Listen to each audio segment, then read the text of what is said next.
Friends, welcome back. Now we will continue our chapter Socialism in Europe and the Russian Revolution. In last videos, you have also studied about a 7 part. Now we have to be starting part 8.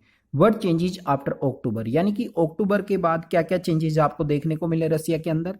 जैसा कि आपने पढ़ा कि यहाँ पर जो अपनी provisional government थी, प्रोविजनल गवर्नमेंट के हटने के बाद कहीं ना कहीं जो बोल्शेविक था, बोल्शेविक का बहुत बड़ा रोल प्ले होता है रशियन पॉलिटिक्स के अंदर। तो आओ जाने क्या हुआ अक्टूबर के बाद, क्या क्या चेंजेस वहां पर हमें देखने को मिले।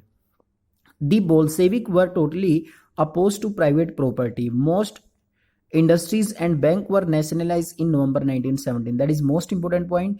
यानी कि जो बोल्शेविक थे वो निजी संपत्ति के बिल्कुल विरोधी थे और ज्यादातर जो इंडस्ट्री है और जो बैंक है उनका राष्ट्रीयकरण कर दिया गया 1917 में। अब नेशनलाइज का मतलब क्या है यहाँ पर 1917 में कब हुआ? 1917 में, नवंबर 1917 में। यानी कि अधिकतर बैंक है, इंडस्ट्री है, उनका नेशनलाइज कर दिया गया। दिस मीन, यानी कि नेशनलाइज का मतलब क्या? बैंक और इंडस्ट्री के।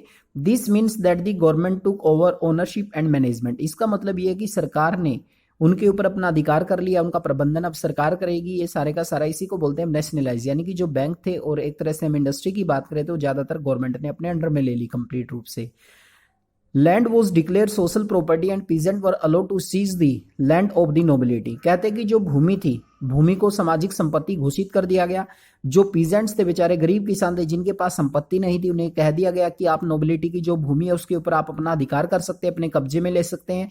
In cities, Bolshevik enforced the partition of the large houses according to family requirement। कहते कि शहरों के अंदर भी जो बोल्शेविक थे उन्होंने एक तरह से enforce the partition of the large houses according to family requirement. यानी कि जो बोल्शेविक है उन्होंने इस बात पर भी जोर डाला कि शहरों के अंदर जो सामंत हैं, बड़े बड़े घरों में रहते हैं, उसका भी बंटवारा होना चाहिए परिवार की नीड्स के according.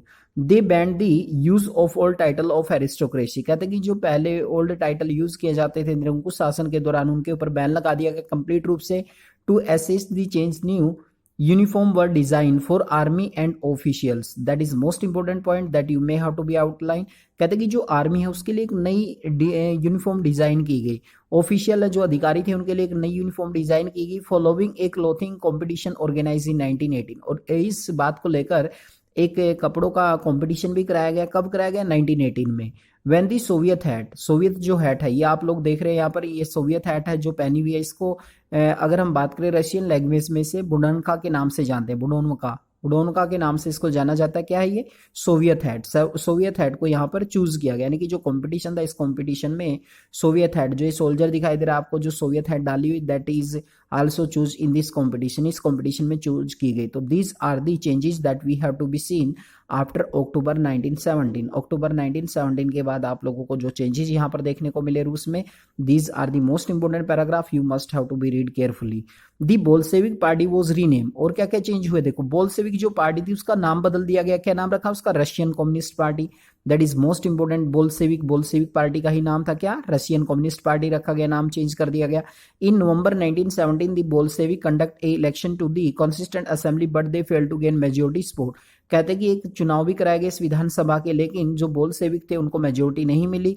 In January 19 the assembly rejected Bolshevik major and Lenin dismiss the assembly. कहते कि इसलिए जनवरी, अब इनको वहां पर पूरा मेजोरिटी नहीं मिली। बोल्शेविक ने क्या किया, जो लेनिन थे 1918 में, जनवरी 1918 में उन्होंने असेंबली को हटा दिया, डिसमिस कर दिया। क्यों किया? क्या विचार दिया उसके पीछे? He thought that all Russian Congress of Soviet were more democratic than an assembly elected by uncertain condition. उसका मानना था कि ये जो असेंबली है, इससे ज्यादा अगर हम बात करें जो रशियन कांग्रेस है, all Russian Congress of Soviet, वो ज्यादा एक तरह से अगर हम देखा जाए तो वो ज्यादा डेमोक्रेटिक है। किसकी तुलना में? जो ये पार्टी थी वहां की, जो कहते हैं कि अनसर्टेन कंडीशंस में बनाई गई थी। यानी कि असेंबली की बजाय उसने ज्यादा प्रेफर दिया All Russian Congress of Soviet को।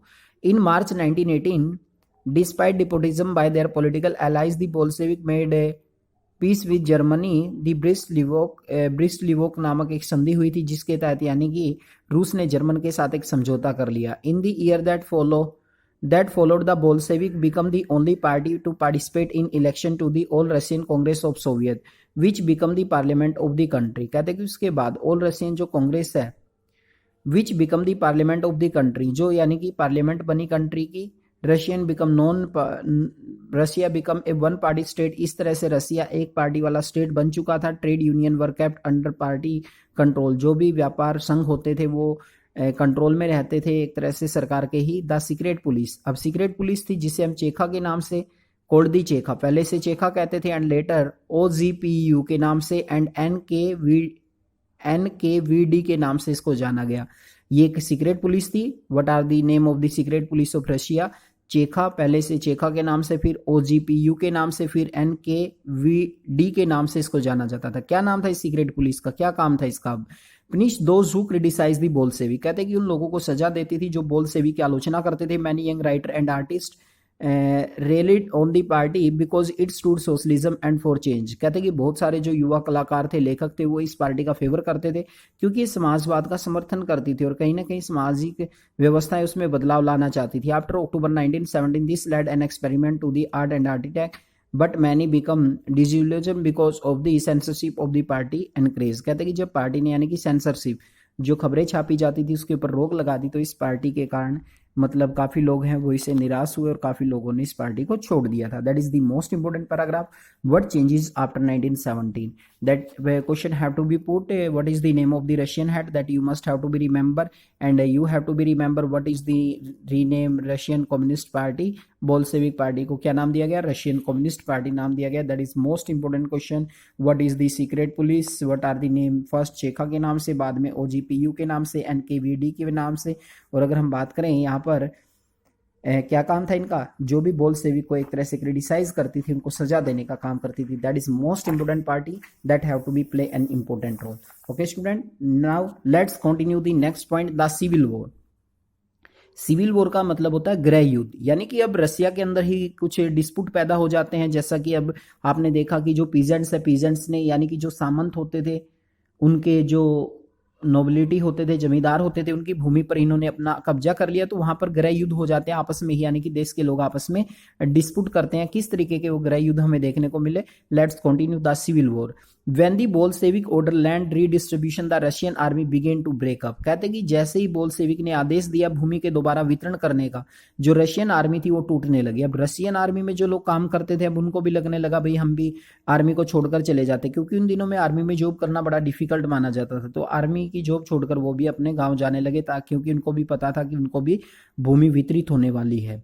Soldier mostly peasants wish to go home for the redistribution and deserted, कहते हैं कि ज्यादातर जो पीजेंट्स हैं वो सिपाही थे, वो जाना चाहते थे क्योंकि उनको पता था कि उन्हें भूमि वितरित की जाएगी दोबारा से। Non Bolshevik socialist liberal and support of autocratic condemned the Bolshevik uprising, their leaders move to south Russia and organise troop to fight the Bolshevik, कहते हैं कि उसके बाद जो नॉन बोल्शेविक समाजवादी उदारवादी थे उन्होंने एक तरह से जो यानी कि ऑटोक्रेसी का समर्थन करते थे, उन्होंने बोल्शेविक के खिलाफ विद्रोह किया और इस तरह से उन्होंने अपनी जो ट्रूप है फाइट करने के लिए बोल्शेविक के साथ भेजे, बोल्शेविक का विरोध करने के लिए। ड्यूरिंग 1918 एंड 1919 द ग्रीन्स किसके लिए वर्ड यूज किया जाता है? सोशलिस्ट रिवोल्यूशनरी के लिए, that is most important. Red किसके लिए यूज किया जाता है? बोल्शेविक के लिए। एंड व्हाइट किसके लिए यूज किया जाता है? प्रो जार, यानी कि जो जार से पहले का जो रूल था उसमें व्हाइट पीपल थे, controlled most of the Russian empire, कहते कि इन्हीं का ज्यादातर कंट्रोल होता था रशियन एम्पायर के ऊपर पहले। They were backed by the French, American, British, Russian empire and Japanese troop, all these form were worried to the growth of socialism in Russia. As these troops and Bolshevik fought a civil war, looting, banditry and famine become common, कहते कि जब ये युद्ध चल रहे थे इन सब के बीच में अमेरिका, ब्रिटेन, जापान की सेना की टुकड़ियां वहां लड़ने के लिए, तो ऐसी कंडीशन में क्या है वहां पर बहुत सारी चीजें हमें देखने को मिली, बहुत सारी समस्याएं वहां पर पैदा हुई, काफी सारी problems. Supporter of the private property among white took harsh step peasants and seize land, कहते कि एक तरह से जो स्पोर्टर थे प्राइवेट प्रॉपर्टी के, why took rash step with the peasants to seize land. When the popular support of the non-Bolshevik by January 1920, the Bolshevik control most of the former Russian Empire, कहते कि जनवरी 1920 में जो Bolshevik थे उन्होंने Russian empire के ऊपर अपना control कर लिया। दे succeed cooperation with non Russian nationalist and Muslim, ये जो वर्ड है पहले भी आ चुका है। जजिस्ट का मतलब होता है एक तरह से, अगर हम बात करें जजिस्ट का मतलब है द लीडर हु लेड दी इस्लाम को जो लैड करते हैं, लैड करने वाले लोग थे इसमें। तो ये देखा हमने कि किस तरह से लोगों के बीच में आपसी सिविल वॉर की शुरुआत होती है, जो आपसी डिस्प्यूट थे वो हमें वहां पर देखने को मिले। Partially remit this most non Russian nationalist were given political autonomy to Soviet Union. कहते कि इस तरह से नॉन रशियन जो नेशनलिस्ट थे उन्होंने एक तरह से स्वायत्ता प्रदान कर दी सोवियत यूनियन को, जिसे हम यूएसएसआर के नाम से जानते हैं। The state themselves created from the Russian Empire in December 1922। और इस तरह से दिसंबर 1922 में एक बहुत बड़ा रशियन एम्पायर खड़ा किया गया। तो यूएसएसआर कब बना? दिसंबर 1922 में, यानी कि क्रांति के बाद एक तरह से देखा किस तरह से वहां पर विद्रोह हुए, किस तरीके की चीजें वहां पर हमें देखने को मिली। You must have to be remember the keywords। Nomadian lifestyle of those who do not live one place but move from area to area earn their living। नोमेडिज्म किसे कहते हैं?